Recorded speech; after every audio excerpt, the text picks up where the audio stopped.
What's mine? Life here is divided up like this. There are sheep who do not know that they are sheep, and they lay claim to abilities that are impossible for sheep. Then there are a few who know that man is a sheep, and by so realizing are able to do things normally denied a sheep. And might I add that this would sound insane to the first category of sheep. A curio? No. Men do not blame others for how they think, nor do they blame others for how they look. Men only blame others for how they emotionally feel. Curious? No. Dermatological update. The most recent findings and statistical evidence coming from a major Northwestern University School of Medicine supports the hypothesis that says that proper diagnosis and treatment of a variety of skin rashes is severely limited if it is not first recognized when such outbreaks have a strictly internal cause. No matter how enlightening, there is little interest in diagnoses that are too revealing or in prescriptions that are too explicit and workable. There was once a land in which the sounds of drums were constantly heard. In fact, the sounds of 3 different drums, although the natives seemed to make no distinction between them.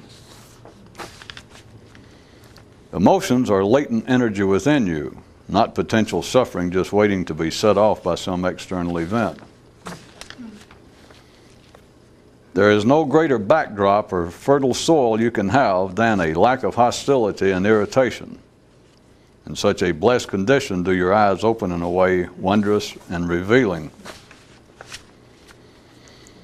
Just as it would do an ordinary person no good were they made aware that men live in total captivity, if for instance that was true, likewise such an awareness will not benefit one on the quest unless they proceed right along and act otherwise. There are different levels of reality. There is the perception of one which is by birth naturally given to man. Then there is another which is only known through one's own efforts. All notions of growth are illusion there unless it is at the expense of that which is natural to man. A sane man cannot deceive himself about what he is physically, nor can he ultimately do so regarding matters mental to him. But when it comes to his emotions, the field is wide open and singularly fertile for unchecked self-deception. From one view, in fact, routine emotions can be seen as nothing but experiences of a misleading and dishonest nature. What else can you validly conclude regarding activity within an organism which is so intent on keeping its objectives and the dynamics of its operations hidden from its host? It's easy to be ignorant when you're kept in the dark, but it's possible to see if you but only try.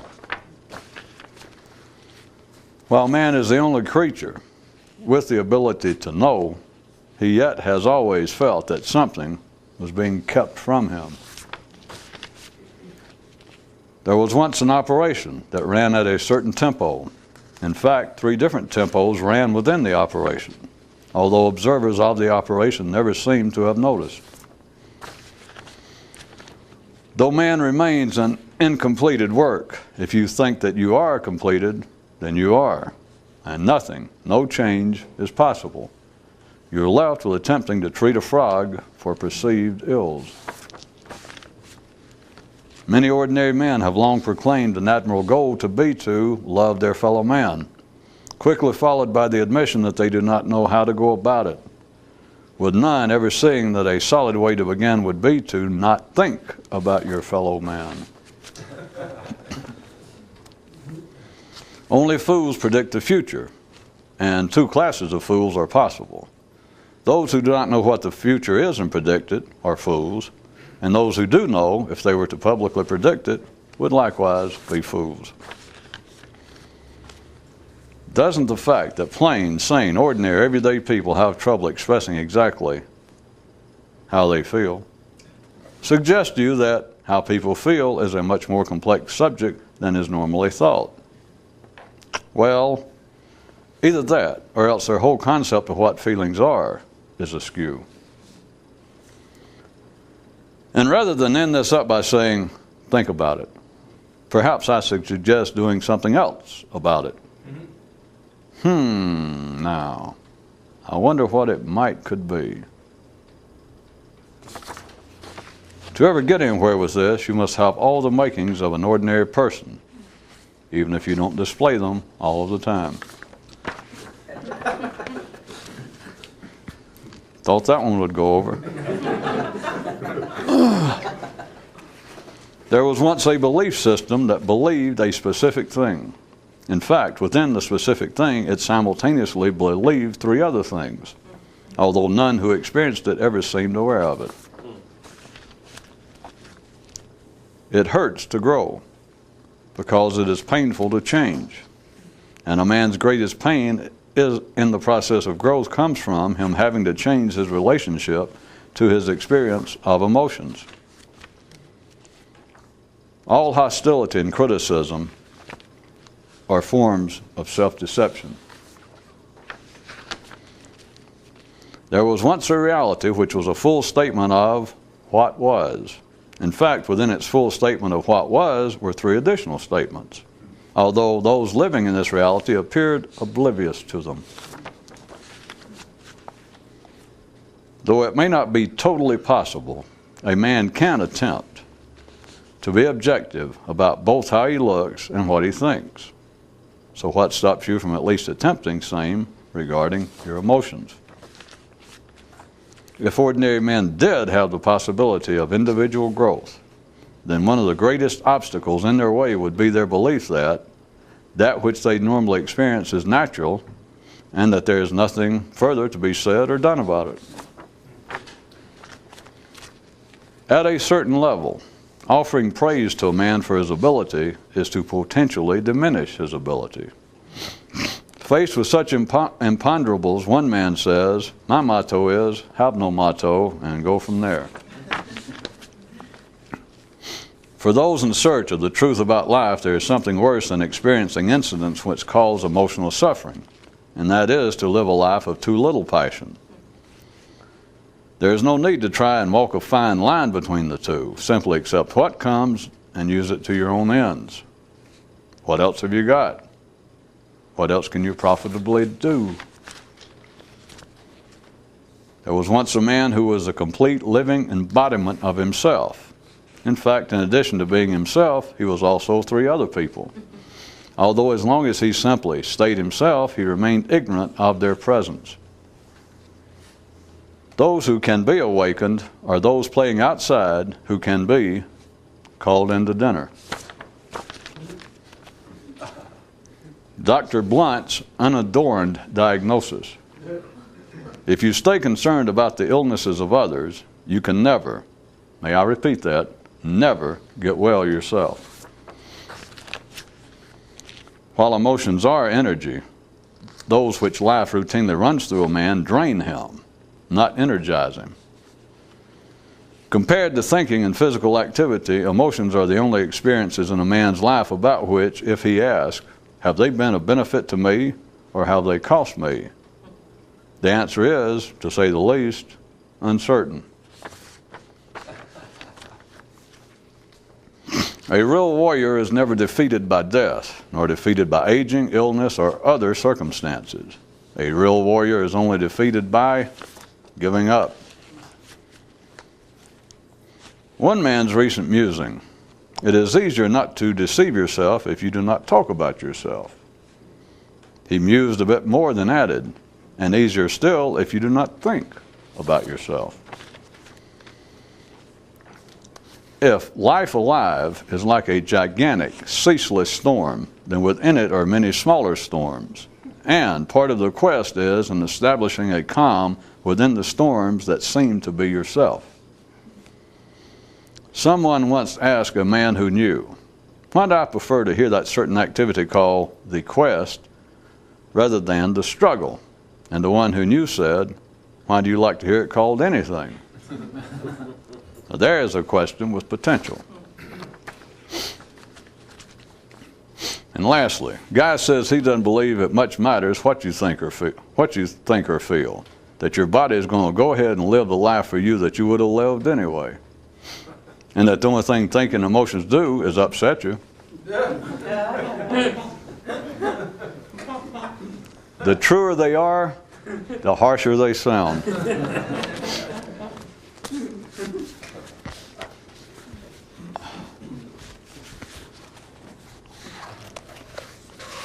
Consider one of the news items that was mentioned, that man is the only creature readily observable, but the only creature on this planet that was given the ability to know things. And yet, as far back as there's any history, as far back as you can remember in your history, he has always felt that something was being kept from him. That something of importance enough that it runs through all of his history, his records, his literature, religion, the belief that there is something being hidden from him. And rather than dealing with it in any direct manner, which wouldn't have gotten him anywhere, but rather than deal with it in that manner, as always, the most basic weapon in man's repertoire as given to him is for him to look somewhere else, to look off. And he has looked off about this feeling of something being hidden. And let me reinforce this for a second. This is not just some strange theory or some metaphor I'm coming up with. You can feel it in yourself.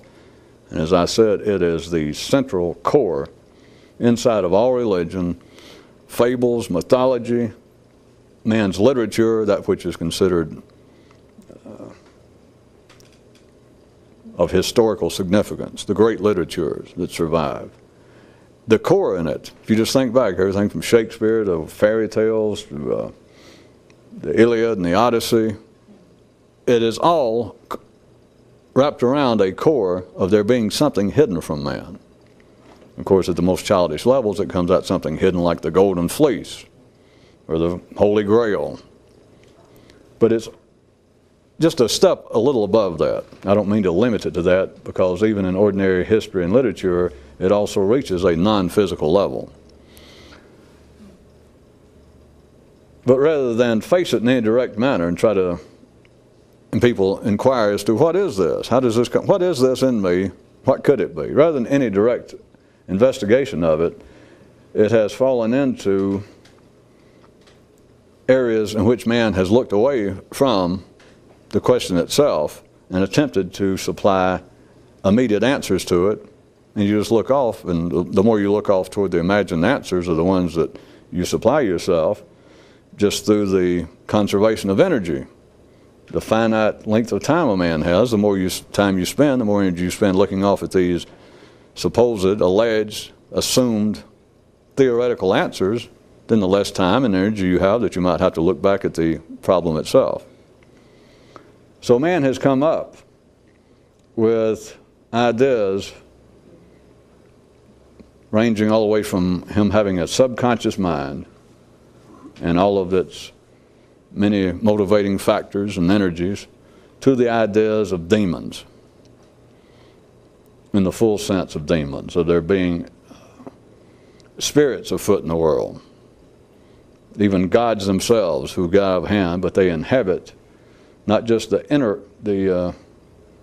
world of the planet, not the subterranean world, but in some way that the gods, when they run amok, or evil spirits get within man and cause him to do things that are not to his benefit, or to at least do things that when asked, the motivation, he has none. He has no answer. That has been, probably in the religious areas, probably been the most common. That, back to where we started now, that men, all sane, ordinary men, feel that there is something of importance, whether they go around speaking this way or not. Their actions, their literature, their thinking, their writing, evidences what I'm saying, even though they may not say it. But there is this feeling that something is being hidden from man, that something is being kept from him of such importance, of some importance.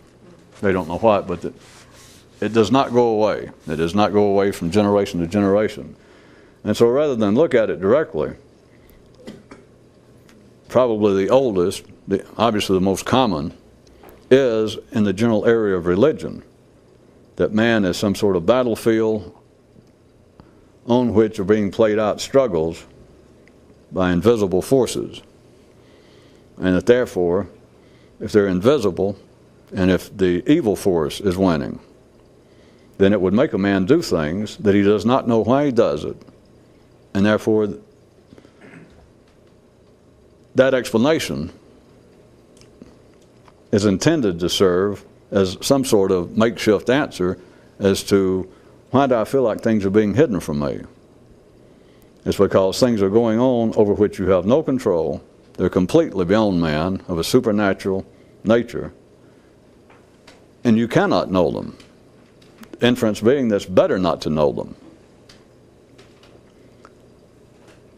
Psychology would have it that the feelings of things being hidden is well-founded, that there is in fact and they would say a psychological base, and they would attempt to use that as near close as you would put up with it as being synonymous with a scientific basis. Keep in mind, by the way, this has not changed the fact that all of man's dissatisfaction arises from the fact that he is an incompleted work. And once you see that, all the rest of this is just talking around the subject. It's talking about specific local examples rather than just the universal. Because as long as man is an unfinished, incomplete work of art, then he always feels as though something is hidden. Once you see it, there's nothing else to say. That is the core, that is the real basis of it. But from that springs these other ideas that there's something being hidden. And religion and some of its metaphysical offshoots, then this hidden, of course, springs into ideas of there being secret knowledge, secret book, secret information somewhere, that did a man have it, it would absolve him of this feeling that something is being hidden, that it is a specific something. Psychology would say that this comes about due to the fact that we do not only have a conscious mind, that we have a subconscious mind that has stored all sorts of forgotten information, and that therefore we have a quite legitimate right to feel as though something is being hidden. But their idea of something being hidden is that it has been hidden in your lifetime, that what is being hidden is based upon your own personal experience.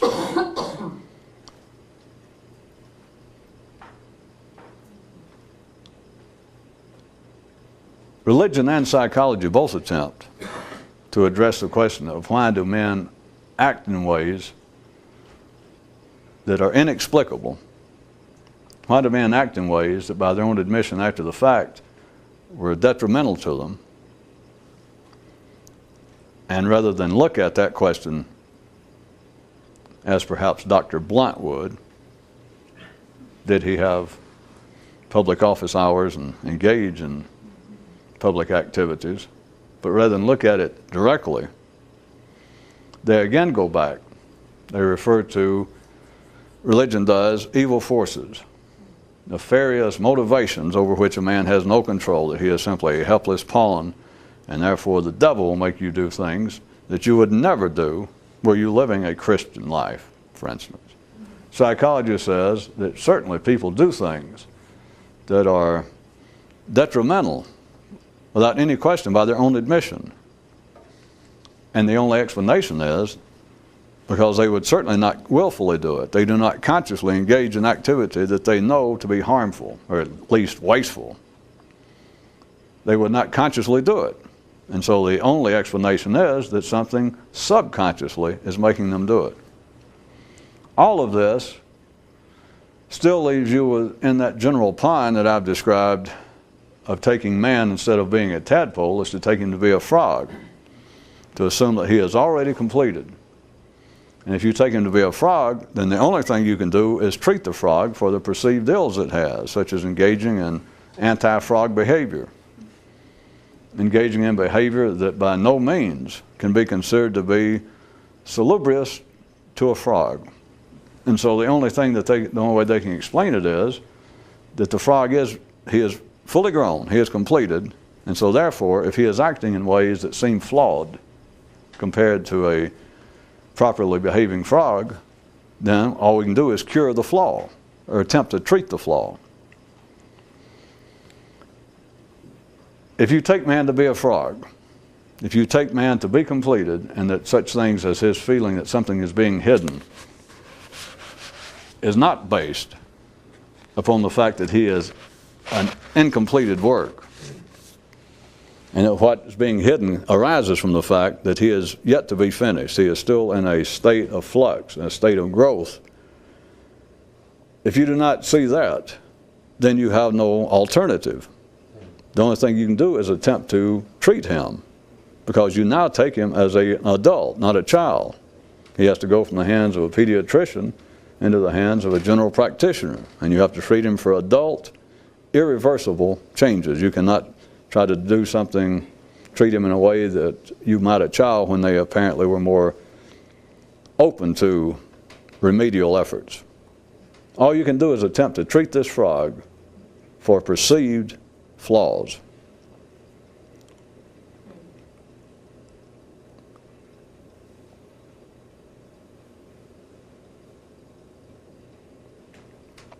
As long as any part of a man remains hidden to him, you will always look off.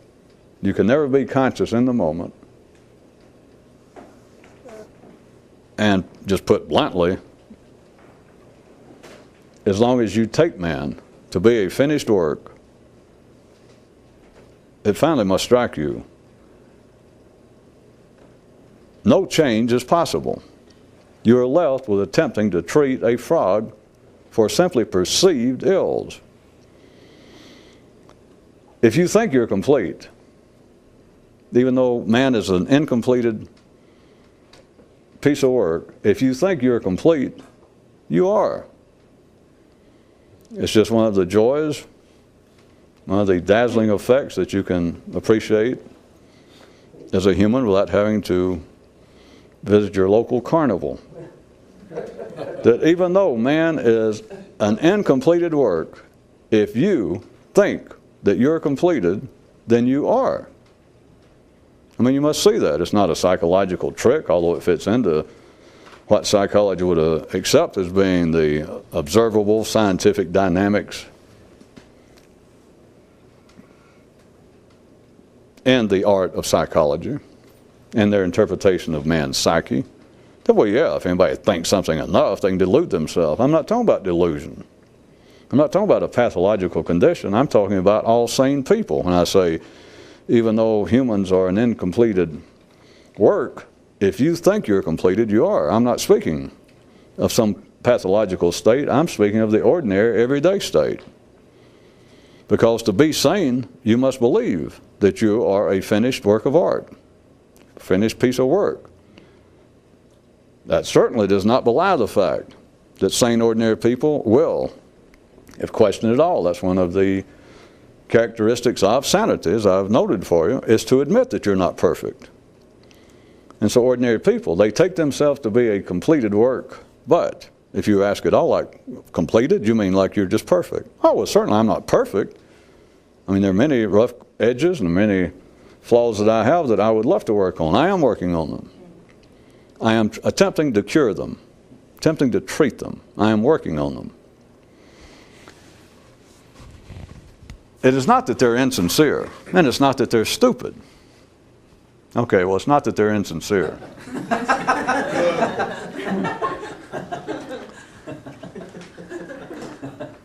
Being precise doesn't cost any more than just letting your lips kind of wander off your face and the subject. It is not that people are insincere when they say they're working on their flaws. But I ask you one more time, at least rhetorically, can you see that beyond my metaphors of frogs and tadpoles, beyond any metaphor or symbolism, is a fact that if you take you to be a finished work, that you are as grown as you can be. And we're not commenting on your qualities, but that if you take yourself as being finished, yes, I'm grown, that's it. Now I've got to get, since I am not only grown, I am a curious grown person. I am a civilized grown person. I am an insightful, reflective grown person. And so now, I do not take myself just as I am. When I say that I'm grown, I see my flaws. I can enumerate several of them for you, and I am concerned about them. I work on them. We are not questioning ordinary men's sincerity, because they cannot be insincere and be ordinary. But do you see that if you take yourself as a finished product with flaws, but if you take yourself as a finished product, you cannot change. You can work on it, but to begin with, you're not even working on anything that is real, the flaws that people say. When an ordinary man, and again I repeat, this is not a statement or diagnosis of man as being a pathological liar, but ordinary sane people take themselves non-analytically, they take themselves to be a finished work. There's nothing to indicate otherwise. There's no theory, there's no common philosophy, there's no conventional thinking. You never hear of it. No one ever says that man is not a finished work. They can say things that apparently have a certain lean in other direction. People will say, well, some of us, or hopefully a large percentage of the humanity is in a state of evolution, but they look upon the evolution as being social. Well, that's all they can observe. They can say, well, we seem to be more civilized, we're more humane in our doings with one another, by and large, than we were 500 years ago, 2,000 years ago. And so they will say that man is very likely in a state, parts of humanity, are in a state of social development. But there is nothing to lead ordinary people. It's just outside the mainstream of collective thought. It is outside the mainstream of the thinking that life instills and runs through men for them to think of themselves as a whole, to think of all humanity as being a creature that is literally incompleted. Without that, then any complaint you have that they operate in ways that I do not approve of, which is still based upon, whether you see it or not, upon the feeling that something is being hidden, which I'll try to tie together in a second. But as long as you take yourself as being a completed work, then the only thing you can do to try and change, the only thing you can do to try and improve yourself is to improve upon what you are, which is a distinction I keep trying to draw between treatments and actual effort. Treatments are futile. Certainly a man, if he finds fault with his drinking, if external conditions are such to arouse the proper passion in him, he can stop drinking.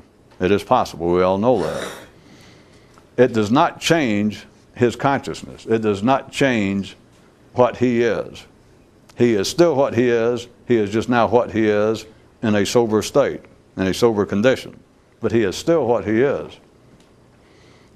And what he was is still as hidden to him as it was. But along any lines, I just picked out an obvious one that apparently people do make changes. But it cannot change what you are, because if you accept that what you are is what you are, if you believe that you are a completed product, and I repeat again, no one goes around thinking that way or otherwise. It's just you must see within yourself, and you can see it everywhere. It's no secret at all. Humanity. The heart of humanity, the sane majority, everyday heart of humanity accepts. There's no question. The question never arises. They accept that they are a finished work, taking into account the stage of maturity, as they call it, that you become physically and apparently emotionally and socially grown by your late teens. But that once a person is an adult, you are a finished product. Now, after that comes a matter of remedial action, treatments, because all sane people say, I'm not perfect and I need to change. If you take yourself as being finished, then all you can do is attempt to treat the finished product, and it should be observable, demonstratively so to you internally at least, that mere treatments of a finished product will not change the product. You can say, well, I'm making it better. No, if you take it as finished, and there's not much further I can stay with this without saying like I'm becoming sophistic or just playing with words. But if you take yourself as being a finished product, that, well, here I am a full, right off the assembly line, there's nothing else they can do for me. Here I am, I'm a 1996 Oldsmobile. And you get away from the factory, and you say, but, by the way, I do have some dings. You know, I don't know how it happened before I got out of the factory. I got some dings on my fender, the paint's a little fading on my top, and for what reason, my muffler's already loose. So I'm going to work on that. I take it very seriously. But you understand that even if apparently you can tighten up the muffler yourself and retouch the paint and etc., you have not changed. All you have done, and I'm being charitable to think up this metaphor, you're being charitable to say that you have improved because all you have done is bring yourself up to where you should have been by your own, not by my definition, but by your own passion, by your own reaction to the circumstances in which you find yourself, the condition in which you find yourself. All you've done is bring it up to what you consider should have been the minimum. And an ordinary person would be lucky to, if you had 3 or 4 major dings or a weak paint or something that was loose, somebody left a bolt loose in the door, if you just had 2 or 3 of those, an ordinary man, as you should be aware, would be lucky if he made any headway on one of those over a period of 50 years. Before he died, if he could say, I am very close to finding out where that rattle is. I've got it tracked down to the left front door. I'm almost positive. Literally. That's a good lifetime's work. But you understand, even should he find it, then right quick, should he knock out the dings in his fender? Should he touch up the faded paint on his top? All he would be on his deathbed after accomplishing these 3 great undertakings to treat himself, to cure himself of his flaws, by his own passion, by his own belief, all he would be then is what he should have been 50 years ago when he rolled off the assembly line. That doesn't prove anything, although you may have found it an interesting allegory for a moment. It is just still a fact that treatment and change are 2 different things. That even if treatment of a frog apparently works, you're still a frog. Which wasn't a frog to start with, it's an illusion, but now you think, well, at least I'm a better illusionary frog. The only way that change is possible is for a man to have his own understanding without my words, and there's no theory that you can, no words that you can adopt. So yes, I believe that. It sounds right and it's interesting, so I adopt it. That won't help. You must see it yourself. You can feel it.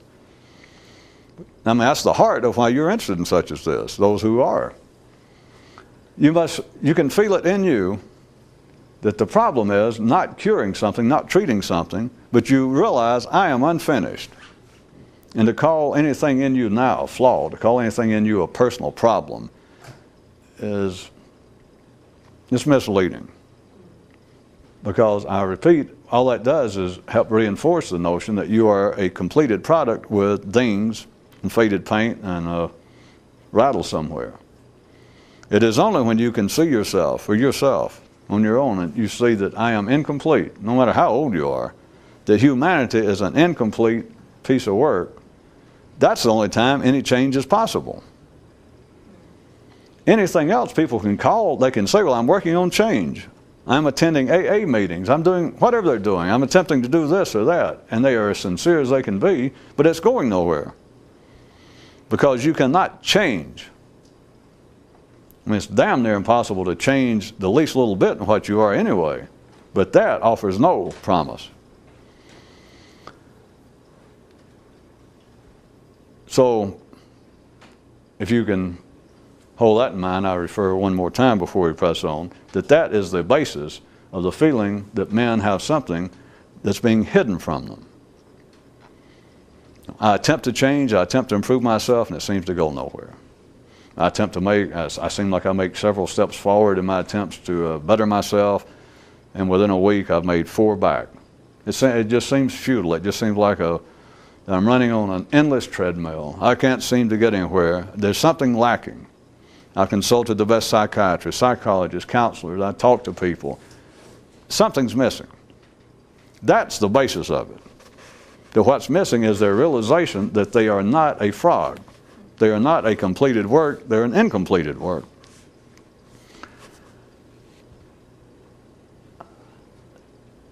To actually change, for there to be any possibility that a man can do anything toward reaching some other state of knowledge, some other state of consciousness, and then indirectly, which is not much of a selling point, but perhaps even have some effect on what you are, assuming that both the change of consciousness and what you are do not simultaneously and mutually affect one another.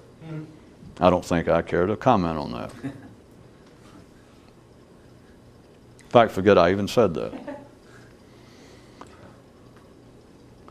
You cannot, now remember we're past the treatment. We'll say that you're involved with some sort of extraordinary activity. And the basis of it you finally understand is some experience wherein your consciousness is changed to such a degree that what you are does not keep you, does no longer hinder you from seeing life in a way that is absolutely astounding. That is, to see what's going on. And once you understand that there are such states, once you even hear and can hear enough yourself about it, you realize, well, I've even been closer to it. And no particular significance, but you can recognize that throughout history there are traces, historical traces of people, whether they realize it or not, are describing moments wherein they were actually in a state that was more conscious and revealing than their normal one, and their normal one may have been at the front ranks of their time, of their contemporaneous times, intelligence and knowledge, sophistication. But once you have an idea, once you have an idea that there is such a condition, such a state, such an experience, and then you hear it pointed out that people do not normally live consistently, constantly in that state.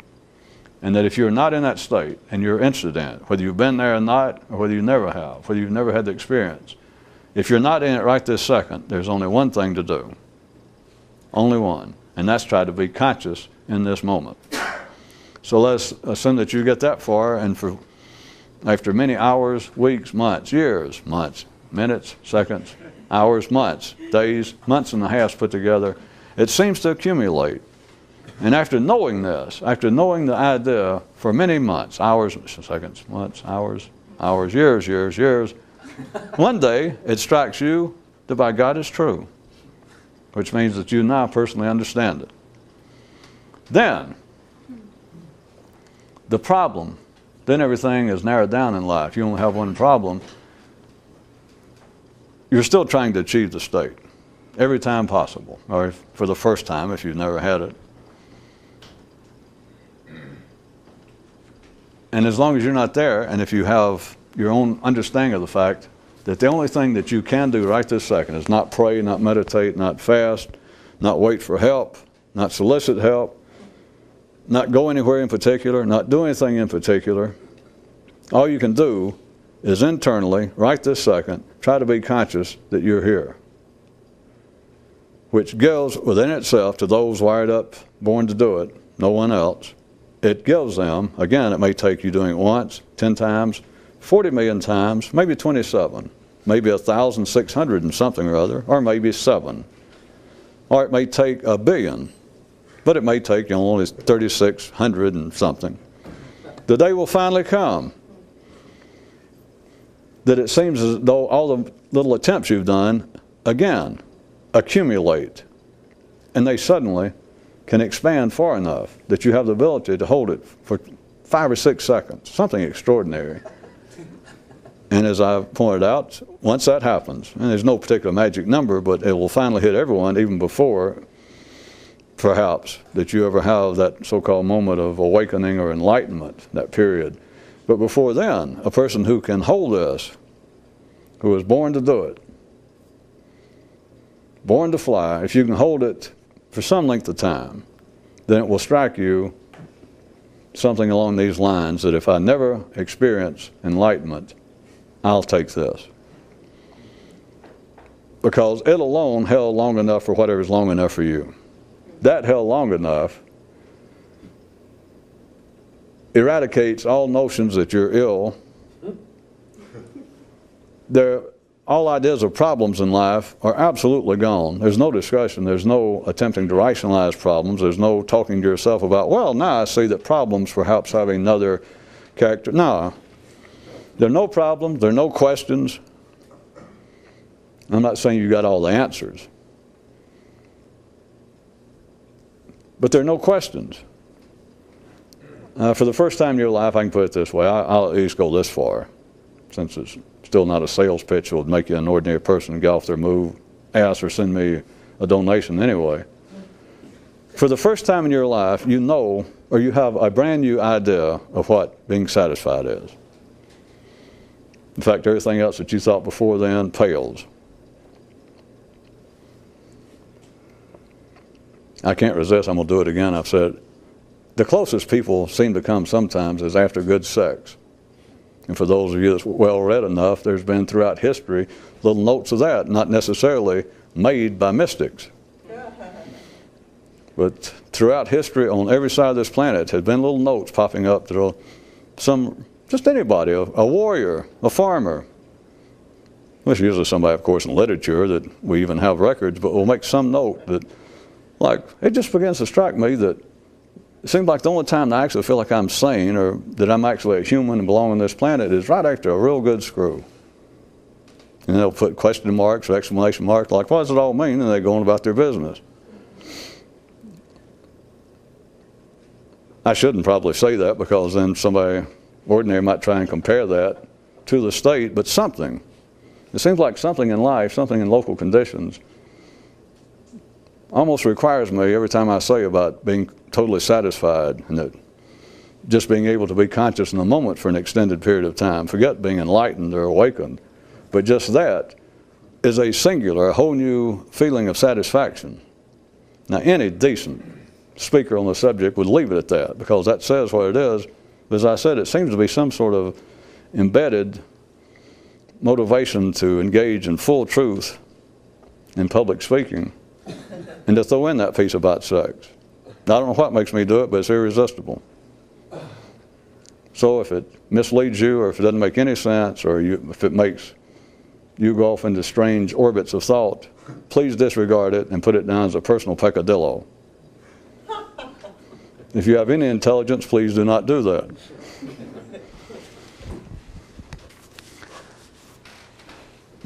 The moment of being able to be conscious in the moment expanded long enough for whatever it takes to you. And I'm not speaking of hours. I'm not even speaking necessarily of minutes, as I said. But once all the attempts, and if you do keep it up, it seems inevitable. I know of no exception to this, that they accumulate, that they're not wasted, although it may take you years and years and years, that one day they all seem to come together. And there you are, and you can be conscious in the moment. Thought stops. All the traffic going through you that you think of as being consciousness, it all idles, it just sits there. And then everything else I described is true. But what covers is to say for the first time in your life, you are absolutely satisfied. For the first time in your life, you are not dissatisfied. For the first time in your life, you do not feel like there's something funny going on. There's something being hidden from me. I mean, your consciousness, your face, your mental outlook, at that moment, you feel like a little baby's nude bottom that you stuck out a window of a house. Again, I don't know whether you see that, but it's like this little fresh pink little baby's rump that is just stuck out of a window of a house. That's like a mind that is conscious in the moment for a certain length of time. I see that, I guess, helped. Either that or it looked extremely silly, but it's like, it is a feeling of just, for the first time, of being undissatisfied. There is no feeling, again, there's no vanity, you don't even think about, well, now I know it all. Because what I'm describing now, I don't mean to be technical because there's really no technicals to this, but it is not really the same thing as that particular state that's been called awakening and liberation and all that.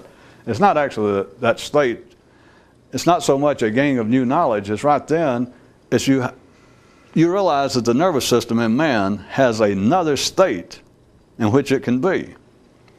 You're still conscious, that's no doubt. And as you can fill in for yourself, you're actually more conscious. But it is consciousness of just a totally different variety. There is no feeling of anything being hidden. To get to the practicality, men live. There's always a, quote, danger in the way I'm about to put it, that is the danger that ordinary people who might be passingly interested in listening such as this, they will immediately then jump into whatever is already the psychological stew in the traffic that's being run through their minds, and so we'll just run that danger because it's not going to hurt anyone. Man lives in a state in which he is hidden from himself. And those, as I said, of psychological bent will immediately go, well, now, all you're talking about is that we all have the large part of our lives are dictated by subconscious memories, desires, motivations. Now, that's why I spent the time in the beginning. I know it seems to fit. That is what they've done. A religious person could hear this and say, if I say, well, a large part of a man lives in such a way that he's hidden from himself, then a Christian or anybody else, or a Christian could say, well, all you're describing is a person living in sin. You're talking about a man who has not been reborn, a man who has not redeemed himself before God. And so, yes, he's a mystery to himself because of the original sin, and he is living in the shadows. He is living. Of course, then, if they were Christians of a Neoplatonic bent, they could bring in Plato and that our lives are simply shadows on a cave wall. That is not what it is. Those are all metaphors, symbolisms to compensate for looking directly at it, which is simply the nature of the way man is constructed. No, what I'm trying to get you to see is a simple fact. Forget allegories, forget shadows, forget evil spirits, forget a subconscious mind. For a man who understands anything, for a man who's going to change, for a man who is still a tadpole, I can dismiss it, I can cover it simply and just say the idea of a subconscious mind is imagination. It's imagination in the same way that God is imagination, if you understand it. I'm not saying that people are stupid to believe in God or the subconscious, but it is a looking off from what the question was, what the problem is, which those of you getting really sharp, all I'm describing is your normal state of consciousness. It's a looking off somewhere and go, oh, and somebody gets the idea, well, wait a minute, I know what the problem is, but I know why we feel this way. It's God. Or I know why, wait a minute, I can answer your question. Your problem, what you're describing, that you find fault with, the problem is that's being caused by subconscious memories in you. And if you look off at that, why not? There's nothing else to see on the horizon.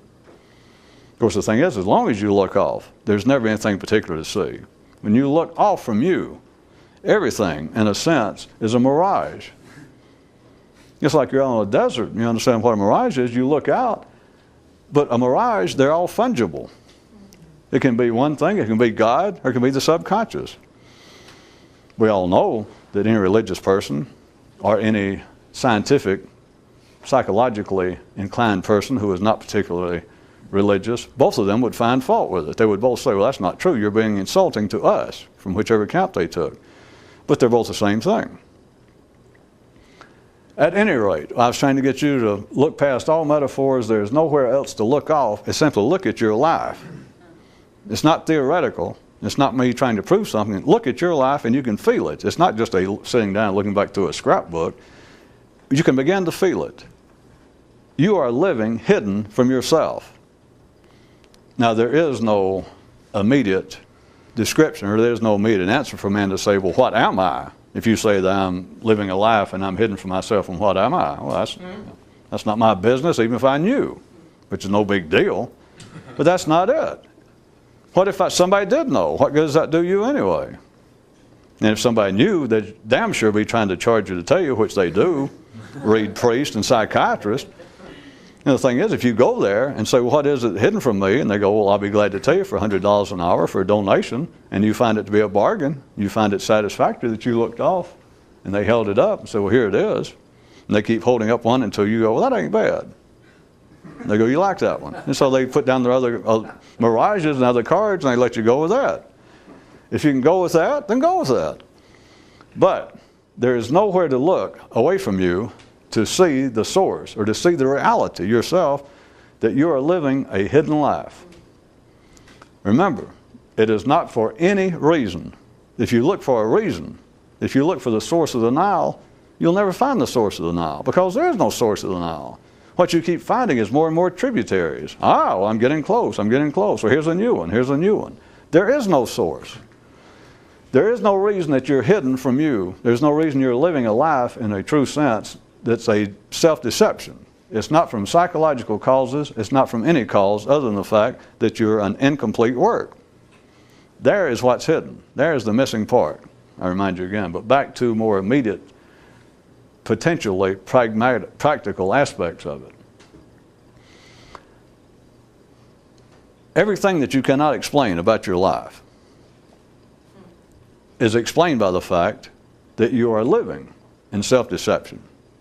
One more time, I point out that ordinary people, the religious and the psychologically proclived, could immediately jump on that and go, well, you got nothing new. That's what we've been saying. Psychologists say that. They say, well, that's exactly what we're saying, is you are doing things for reasons you don't understand. Okay. Except I repeat to you, we're back to the same distinction. When I say there are no reasons, and they say, well, there's got to be reasons. There are reasons for everything. The relationship between that attitude that there's got to be reasons for everything and me saying that there are no reasons is the same as the relationship or the distinction I tried to draw to you between the two facts that if you think you're a finished work, all you can do is treat yourself and you cannot change. The only way you can change is to see that man is incomplete. And when that happens, you realize there is no source for anything in an incomplete piece of work. The source is being alive. But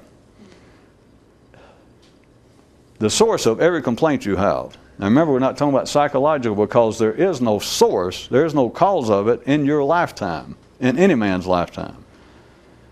But every problem, every complaint that you have about you is caused, this is just one description, is caused by, arises from you living a life of self-deception. That is not at all difficult to see. It's just irrelevant, and it takes the teeniest bit of effort, which most people won't do. The prescription is too harsh. The diagnosis is too blunt. Here it is. We'll assume that you've got all the makings of a sane, ordinary person. And then then look at all the complaints you have in life. And they are generally based upon, even though you might start out that your major complaints, they're all going to have an emotional basis. We're not talking about illness. When I talk about feelings, I'm talking about emotional feelings.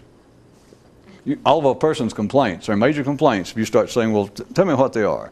They all have an emotional basis that came, and the basis will always be something that somebody did to me.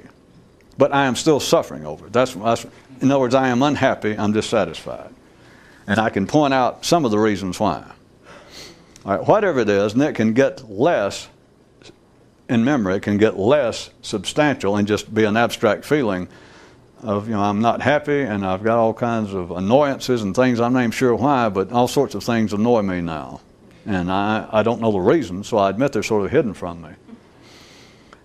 After that, a person's behavior, somewhere all through their life, you don't have to necessarily go back and track it, but what I'm trying to take it one step further now, it's not just the feeling that you've been mistreated and you've suffered over it, then it has caused you to do things that caused you additional suffering. That is, my life has not been lived profitably. Oh, I've gotten somewhere and I get promotions, I got a nice house, but my life, as far as me evolving, as far as me growing, it has been a continual series of self-inflicted gunshots. I have been poisoned, in a sense, by my own hand. Now, we're not talking about ordinary people. They would still go along with this, but they would see it as being neurotic behavior verging on psychotic behavior. Now, I'm talking to you people.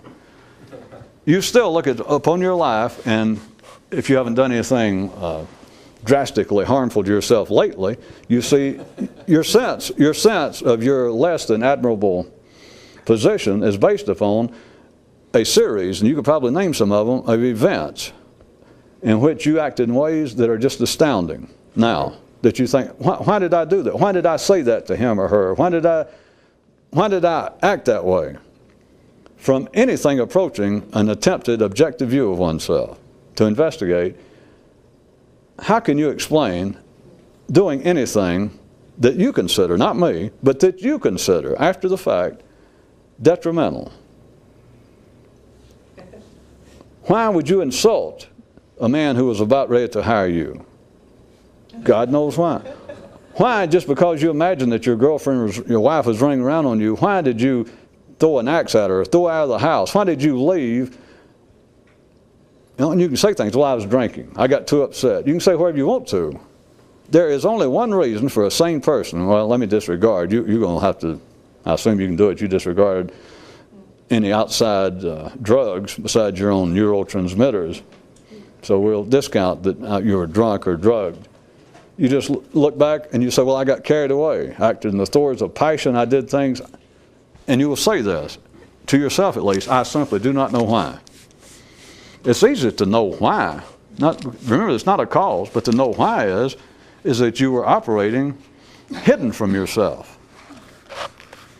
How else can you explain it? You are not there. And even ordinary people will go along to that. They take it probably mostly as a metaphor.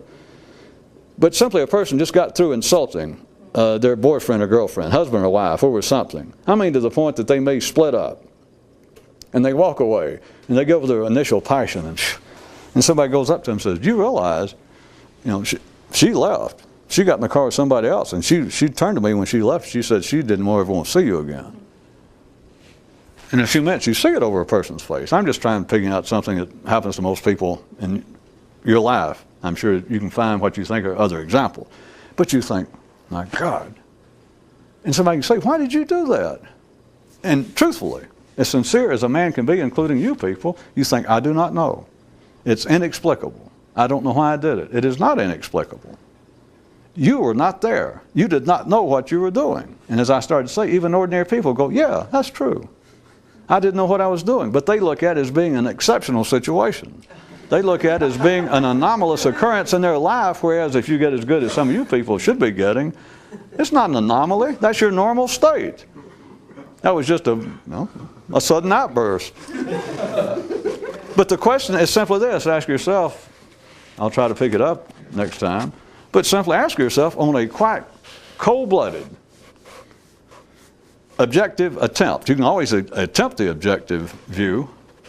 Why would a sane person, ask yourself, that under most conditions you're extremely sane, you right now could even be more sane than the average person on this planet. You could be a bit more conscious most of the time than most people. Certainly you've got more suspicions, if not more understanding about the nature of man in life. And so then you look, and it doesn't have to be something that happened 20 years ago. Every day almost, you'll do little things. Well, on a fairly regular basis. It doesn't have to be throwing an axe at your wife or insulting your boss and getting fired, but you do things continually that you suffer over, or that you think, in words along this, or you feel, and of course it will trigger you thinking some way about it, is why in the hell did I do that? And it's very often that you no longer by now say, why did I do it? You go, I have got to stop that. How many times have I said I will not let my temper do things like that? Look at it objectively. How can you explain that something that 5 minutes later is clearly, without any doubt, you see that you should not have done that for your reasons? It hurt you. Let's just say it was talk. I did it again. And there is no way that you can look at it and come to any conclusion other than that harmed me, and I know it did. And I have done it before and knew it did and decided not to. How can you explain engaging in a continual lifetime of acts that you know are detrimental to you? There is only one explanation, unless you're religious or believe in the subconscious. There's only one explanation. The you that knows that is not the you that did it, because that was not you. It doesn't mean that the you now is you, but you have got to see that there is a whole life, and it's not subconscious, it's not demon-driven, that you live day by day, moment to moment. You live here, and you look in the mirror, you say you, people recognize you, you know it's you. And yet you make a mistake to say that that is totally you. It is a reflection of you. It is, to stretch out the cave and the shadows, I put another way to you the other night, it is not really you. It is standing in the bright sun or the campfire, but it's standing before the bright object of the potential you. That if you're a tadpole and you know it, then what you're seeing, well, everybody's seeing a shadow of themselves, but if you know that you're a tadpole, then the shadow you see, you know is not you. Because you recognize that's the outline, that's a shadow of a tadpole. That's not a shadow of a frog.